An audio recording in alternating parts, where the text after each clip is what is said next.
So welcome to the third installment, or the third podcast. My name is Casey Paquette, co-founder of the Miami History Channel, and I'm joined today also by Dr. Paul George, also co-founder of the Miami History Channel. Say hello, Paul. How's everybody doing today on this beautiful day that we're recording this podcast?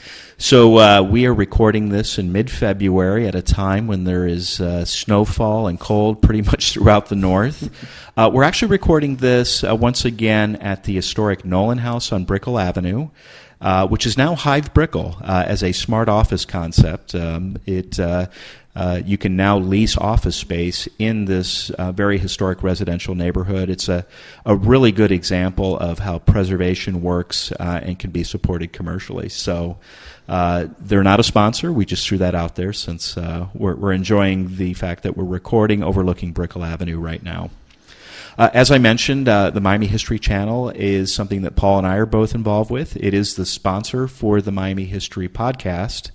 And we would encourage anyone that has not looked at the Miami History Channel. The concept is that it is a library of documentaries narrated by Dr. Paul George, providing illustrations, pictures, and moving pictures to complement what he talks about. And it really is a great way to learn Miami history for those that want to learn more and like to do that visually and to listen to the sage of Miami history, Dr. Paul George.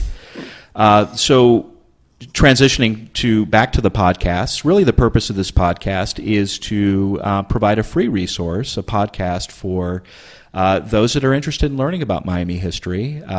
We will take on different topics, whether it's people, events, or places that we'll talk about throughout the course of the podcast. And the format is that I'll ask Paul a series of questions about a particular topic. So our first two podcast episodes were focused on Henry Flagler, who is considered the father of Miami. And now we want to switch and talk about Julia Tuttle, the mother of Miami. And so we're going to go ahead and start that right now, and we'll begin with Paul answering the question of, Paul, who was Julia Tuttle, and who was she before she ever discovered Miami, or the banks of the Miami River, I should say? Julia Tuttle was an amazing person. She was born in mid-19th century in Ohio. She grew up in a little above average circumstances. Did marry into some wealth. Her husband, Frederick Tuttle, had inherited from his father a factory. And of course, this is in the era of the Gilded Age, and things are booming in the American economy like never before. And she was a young mom, had two children by the time she was in her 20s. And she had parents who were very adventuresome. They had moved to the wilds of southeast Florida by this time, her mom and dad, and they were not young people.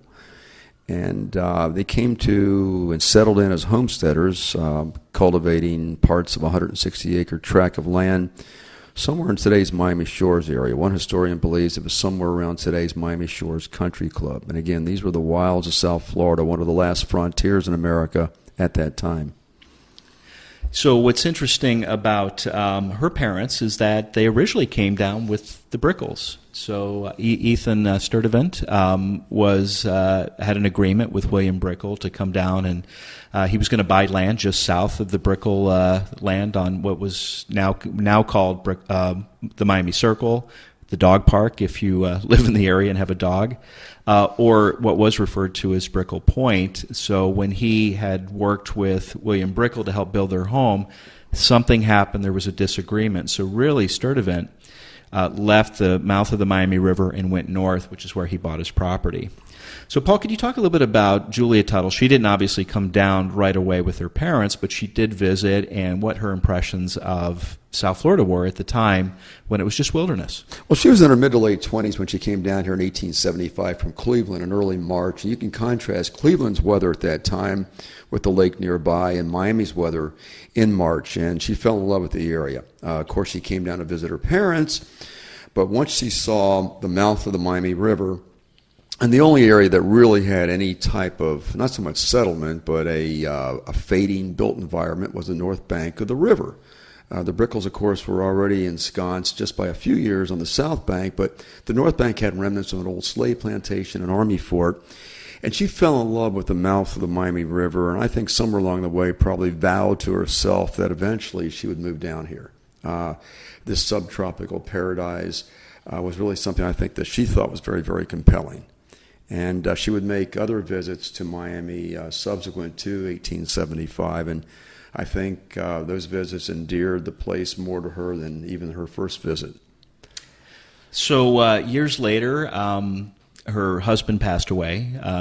She went back to Cleveland. He had passed away, and there were a set of events that really kind of facilitated her making the decision to move to the banks of the Miami River, to South Florida at that time. Paul, could you talk a little bit about kind of what she was going through and what factored into her decision to move permanently?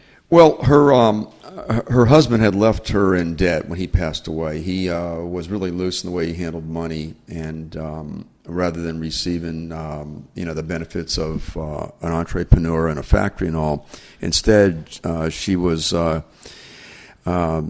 sort of shackled with paying off his debts. After his death in the 1880s, he died of tuberculosis.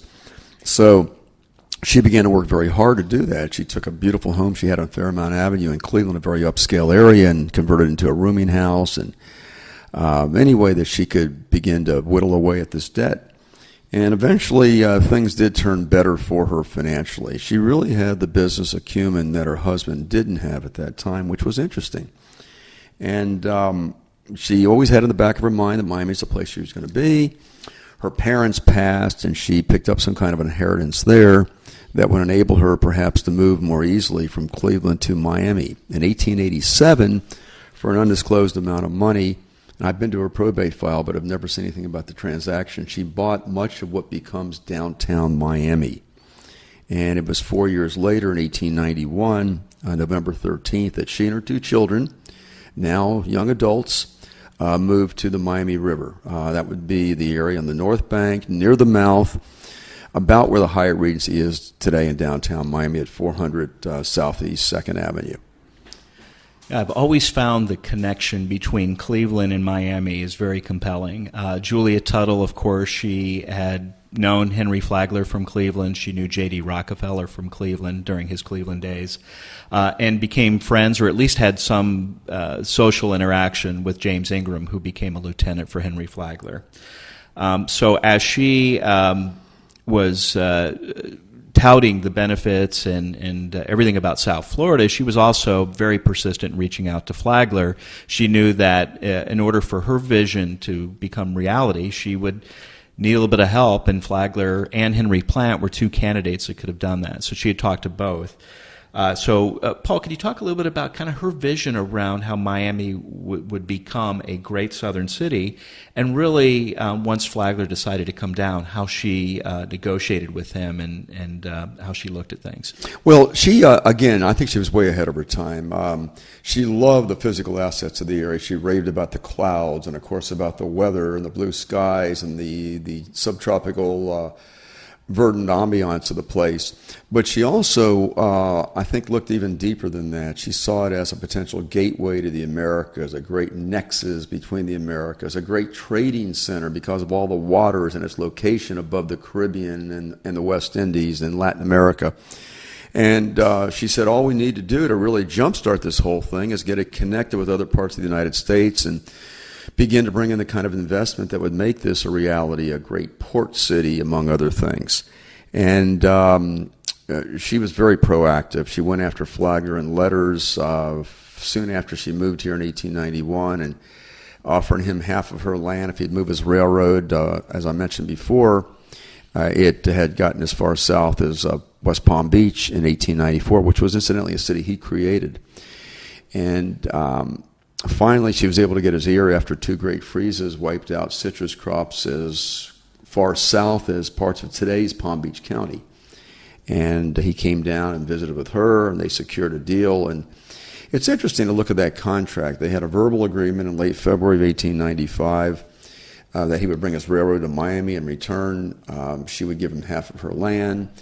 He would also build a great hotel. He would help her lay out a city. It was a wonderful symbiotic relationship there. And then it was all formalized in the fall of 1895 with a contract. And in that contract, it's noted that he couldn't build that hotel on the north bank of the river, where the river meets the bay, because it would block her view from her front porch of Biscayne Bay, which I think was amazing. A woman that's worth, many thousands of dollars, not a lot, versus a man who was worth many, many millions of dollars. And she got her way on that, and she negotiated very strongly.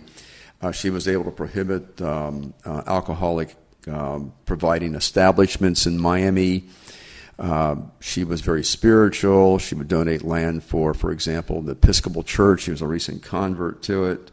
When Flagler moved his railroad to Miami, she said, I'm the one that lobbied for this for all these years. Now I'm going to take advantage of this. And she found herself deeper and deeper in debt to Henry Flagler, among others, because she wanted to buy more and more land, knowing that Miami was now entering its first boom, and it had such great potential that the more she could acquire and maybe develop or sell, the better off she would be as Miami grew and became more and more important. So all of these things happened. And then in 1898, at least by then, she was experiencing severe headaches. Again, going back to her probate file, she had a nurse who was coming down, based on what I've seen in the file, in 1898 by rail to take care of her when she was real sick. And she was preparing to see a doctor in North Carolina who dealt with people with severe migraine headaches. And she was hopeful that maybe this would relieve the suffering, but it didn't. She never got that far. She died in her sleep, as far as we know, in early September of 1898. And the brand new city, only 2+ years old at that time, consisting of maybe 1,200 to 1,500 people, was in shock. The downtown business sector, which of course was tiny, but out of respect to her, closed on the day of her funeral over a rock road, today's Northeast 2nd Avenue. Her body was taken in a hearse out to the Miami City Cemetery. And she was buried there almost front and center. She's one of the first burials in the cemetery, maybe number 13 among the burials. It's interesting also to note that her son, who I think was really under her grip, she was a very strong person, once she passed, he began to flower. He was on his own now, more or less, and he married a delightful young lady, Corey Fowler, and he began to develop some of her land. Most important of which was something called the Fort Dallas Park subdivision, which was on her property and very close to her home, and it became a very upscale neighborhood in downtown, a little bit south of today's Flagler Street, and abutting the Miami River. So, a lot of unforeseen consequences of her death did occur, including the flowering of Harry Tuttle, her son. So it is interesting. One thing you didn't mention was, at the time, with all the things that she put into motion, one of the events that needed to occur for Miami was incorporation. She and Mary Brickell both were very prominent in getting Flagler to come down and for this city to happen. However, neither one of them could vote. Could you talk a little bit about kind of, the irony of that fact? Well, it's a terrible irony, it really is, that voting nationwide for women didn't come until 1920 based on a constitutional amendment that was passed about a year or so before then, although some Western states, as they came into the United States in the late 19th, early 20th century, did provide for suffrage on the part of women. And it's a terrible irony. Not only did Julia give Henry Flagler choice land, but Mary Brickell, the grande dame of the south bank of the river at that time, the matriarch of the Brickell family, threw in a few hundred acres of choice land too, hammock land, jungle land, on the south bank of the Miami River. And yet neither of them, during the incorporation meeting held between 2 and 10 p.m., on July 28, 1896, could participate in that meeting. It was held in a wood frame building near the Miami River called the Lobby. And whether they're there or not is unknown, but I doubt if they were there. So you've got this terrible specter of Julia Tuttle not participating in the meeting, which was held on property that she had owned at one time and had turned over to Flagler. And the destiny of Miami was in the hands of more than 300 men, but not in the hands of Julia Tuttle, who was a great catalyst for the development of Miami. And you could say the same to a lesser degree for Mary Brickell. And so it's quite interesting that today we have more of an appreciation for the roles and the obstacles that both Mary Brickell and Julia Tuttle had to incur to make this city happen. And Miami has a distinction, and I keep hearing the statistic, I don't know if it's entirely true, but that of the top 50 major cities in America is the only city that could be said to be co-founded by women. And that certainly is true. It certainly was. Miami would not have happened without Julia Tuttle, without the Brickells, and certainly also without Flagler. So it's interesting that we're talking about Mary Brickell and the Brickells. Our next podcast will focus on the Brickells, and as kind of continuing that theme of pioneer families, important founders. The Brickells will be the topic of the next podcast, potentially even two, depending upon how deeply we get into it. So I do want to thank everybody for listening in today on our third podcast. We're very excited to kick this off and to produce a lot more of these episodes. Hopefully everybody enjoys them. Provide feedback, if you will. We'll provide ways for you to contact us and let us know what you'd like to hear next. We'd love to hear from you. So once again, thank you, and we look forward to having you join us for the fourth installment of the Miami History Podcast. Thank you.